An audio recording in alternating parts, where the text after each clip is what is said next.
Dans notre point de bourse technique pour le 22 février 2021. Alors, comme on avait dit récemment, on était sur un support oblique tracé sur les deux derniers mois, la ligne en verte. Alors, cette ligne a été cassée au bout de la séance dernière, séance de vendredi. Alors, ce qui confirme notre scénario baissier, orienté vers une première cible vers les 11 360, suivi vers les 11 250. Alors, même sur le côté RSI, nous ne sommes pas encore au contact du récent support, ce qui laisse à présager une poursuite de la baisse qui pourrait être accentuée.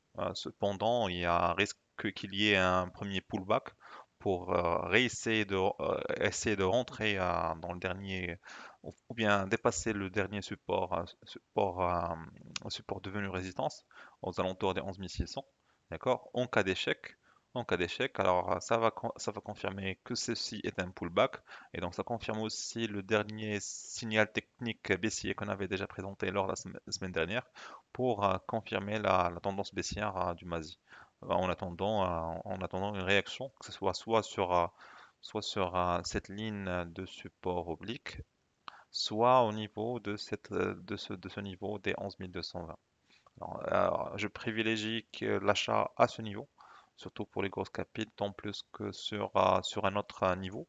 Alors, en comparant l'évolution des valeurs par rapport à leur moyenne mobile, nous avons constaté une certaine tendance vers un renchérissement de la baisse sur la côte casablancaise. Alors d'ailleurs, on somme sur 39 valeurs qui sont en dessous de la moyenne mobile 20 jours contre 34 il y a juste 5 jours.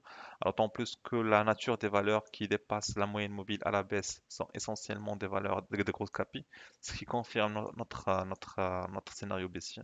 Vous avez par exemple TGL, BCP, BMCE, vous avez presque toutes les bancaires en plus plus Lafarge, plus autre chose, hein, plus donc globalement grosse capi.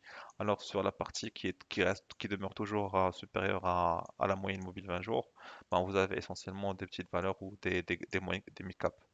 Hein. Par exemple, on avait que voilà, avec WAF Assurance, SBM, Mutuandi, SMI, CMT. Alors, même sur le niveau volume, ces valeurs ne pèsent pas beaucoup par rapport aux autres. Donc, le volume sera beaucoup plus baissier lors des séances prochaines qu'haussier.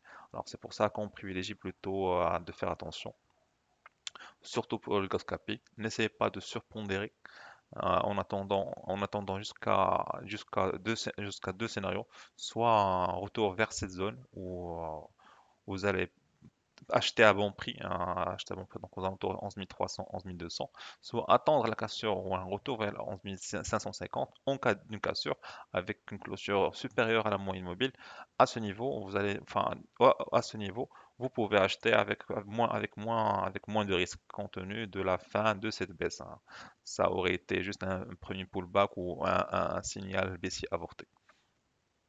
D'accord? Même au niveau de Tisal Maghreb, nous avons déjà signalé un potentiel de baisse. Bon, ça s'est confirmé, d'autant plus que le flux d'informations était plus ou moins négatif. Notre objectif était de renforcer aux alentours des 140. Bon, on a dépassé les 140, donc clôturé même en dessous des 240.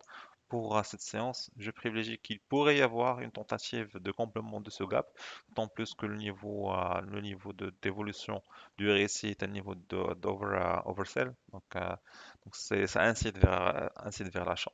Donc, ce qui pourrait éventuellement inciter des opérateurs à acheter entre 140 et 139 pour essayer de combler ce gap, mais force est de constater que cette tentative ne confirme pas un retour vers la tendance haussière, tant plus que ça a été essayé entre le mois de janvier et le mois de février, si vous vous rappelez bien, et ça n'a pas abouti à un changement, un retour vers la tendance haussière, plutôt vers une accélération de la baisse. Et on vous remercie pour votre attention. À la prochaine.